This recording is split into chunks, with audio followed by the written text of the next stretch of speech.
Integrity attempts to answer the age-old existential riddle. Does Alan Mack think no one in Hong Kong saw The Accountant the same way that Felix Chong thinks no one saw The Usual Suspects?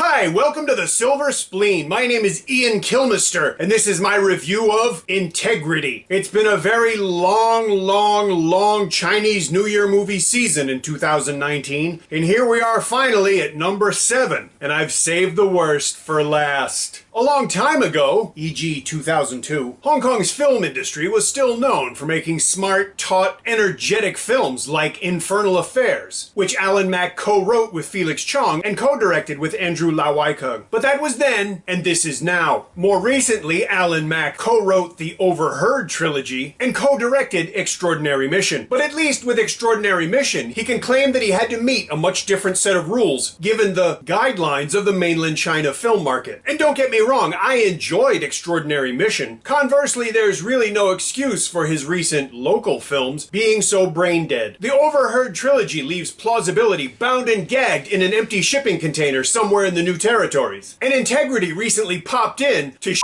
in plausibility's mouth. Because once you've bought your ticket, Integrity's interest in you is well and truly over. You can tell by watching it, but please, for your own sake, don't. Integrity attempts to tell a story about a whistleblower in fear for his own life, who needs to testify for the ICAC so that their case won't fall apart. Nick Chung Ka-fai plays the witness, and Lau Ching-wan plays the officer in charge of the case. Karina Lam plays Shirley, his estranged wife. Don't call me Shirley. And Anita Yoon had some extra time on her hands and thought, hey, let me make some money by being criminally underutilized in a movie. I'm gonna go ahead and call spoiler alert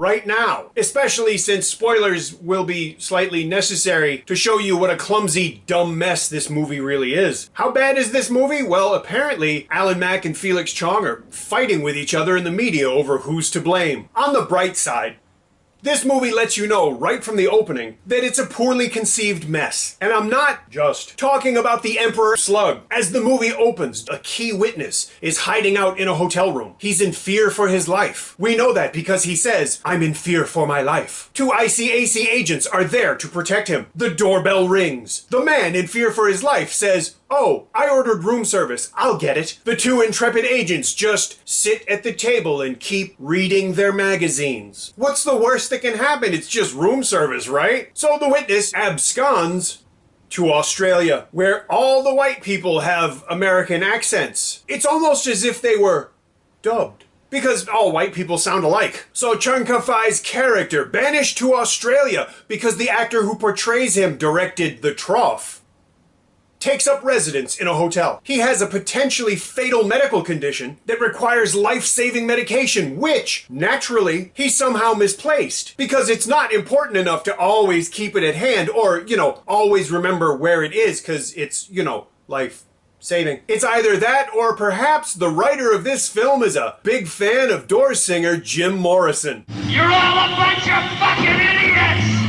And speaking of the writer of this film, Alan Mack really must not think very much of women. I say that because Karina Lam plays an ICAC agent with significant experience, but she still needs a plushy pillow and cries in public and ignores work phone calls so that she can go and buy jewelry on her estranged husband's credit card. Must be the uterus, huh, Alan? That may also be why she pours out her heart to Jack Hoy about her marriage problems and accepts a breakfast invitation as if it's the most natural thing ever. Jack returns the favor a short time later when Shirley invites herself to move into his home for a few days, and he, of course, says yes. I mean, what's the alternative? Put some effort into your script? Koala bears would find this writing lazy. But don't worry, because this arrangement leads to the worst display of attempted intimidation since Chris Wu started making movies. Pro tip, when you make Edison Chen look tough, you're doing it wrong. But you know what? Everyone in this movie is doing it wrong, especially the writer. Scene. A screenwriter needs something to appeal to the younger audience. You gotta catch that young, hip demographic. The scriptwriter sees a young PA in the hallway. You, young person, what's the hip new cyber? What? Bitcoin? What's that? Never mind, I got it. Yeah, well, what he doesn't got, sick, is how it actually works or what it would actually look like on a computer screen. But so what? The young Hong Kong audience must be just as stupid as I think the old audience is. Ha ha ha ha ha ha. Or not. Like any good thriller, Integrity leaves us more questions than answers. Why does that 4-cylinder car sound like the last of the V8 Interceptors? Why, when they add a heartbeat sound for dramatic effect, is the heartbeat way too slow for the things that are going on? Which USB drive did Alex Fong the Elder borrow? I mean, I think I know which one, because that's the obvious cheap ploy for dramatic tension. But this script is such an abortion that it keeps pro-lifers up at night, and so there's no way to be sure. Speaking of things that never should have been carried to term, what's up with that bizarre China-friendly ending that is, as far as I can tell, totally unnecessary because you didn't even try to sell the setup that would have made it necessary? Either, keep that dead guy's face covered or bring in like a previously unmentioned twin brother, MacGuffin Twatley. I mean, don't show us the dead guy's face as long as we know there's only one of him, but then try and make like it's not. Is the set of footprints in the snow leading away from the body on the ski slope supposed to tell us that somehow he didn't really get shot in the head and then he walked away and found the body that he'd stashed to replace himself and he carried it back and put it down? Or is it just really bad filmmaking because nobody thought to erase the footprints on a ski slope where they wouldn't naturally be except when the guy walks out to lay down to get your shot? I hate this movie! Why do Australian cars apparently not have airbags? I don't know, maybe they were Takatas.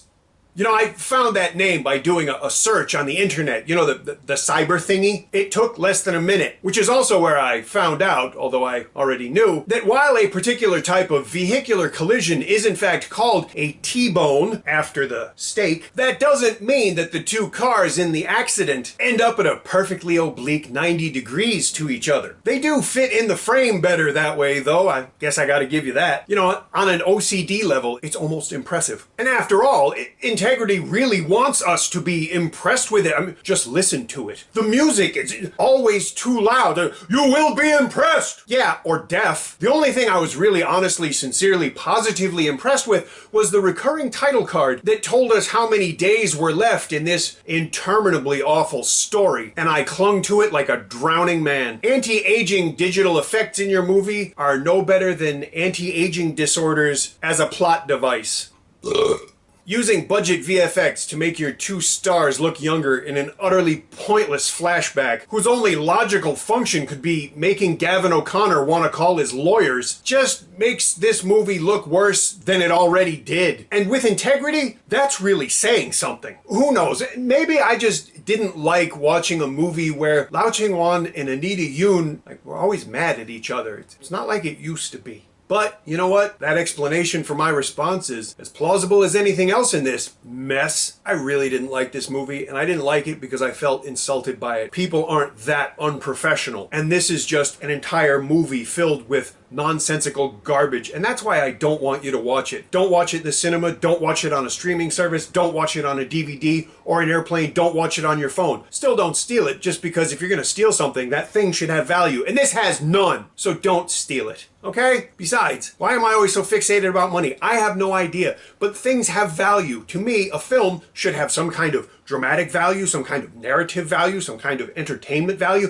and this movie has none of those things. I was so angry when I watched this movie, and I'm angry right now. If nothing else, I might ask people to please send me money simply for the fact that I'm going to need it for the medical bills because I'm going to have a stroke thinking about this movie. I got to get this review over with because I might drop dead. If you enjoyed my review, please let me know, and if you didn't, please let me know. If you enjoy the channel, please subscribe. Thank you for watching, and I'll see you again soon.